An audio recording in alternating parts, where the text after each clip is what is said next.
ప్రియమైన వాళ్ళారా, బాగున్నారా? మరొక వచనం ధ్యానించుకుందాం. ఆదికాండం 22:1. ఆ సంగతులు జరిగిన తరువాత దేవుడు అబ్రాహామును పరిశోధించెను.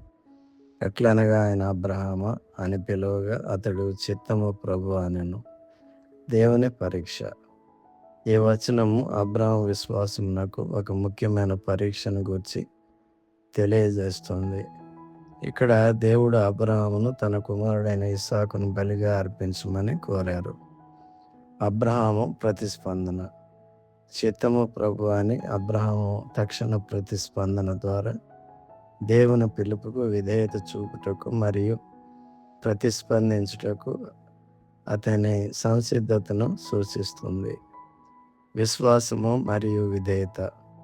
ఈ వాక్య భాగము విశ్వాసం మరియు విధేయత యొక్క ఇతివృత్తమును స్పష్టం చేస్తుంది.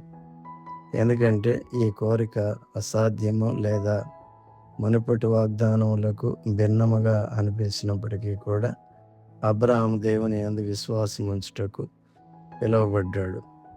దేవుని సార్వభౌమాధికారము. ఈ వచనము దేవుని సార్వభౌమాధికారము మరియు అధికారమును స్పష్టం చేస్తుంది. ఎందుకంటే ఆయన అబ్రాహాము విశ్వాసమును మరియు విధేయతను నిరూపించు పరీక్షను ఆరంభించారు. దేవుడు మిమ్మును దీవించునుగాక. ఆమేన్.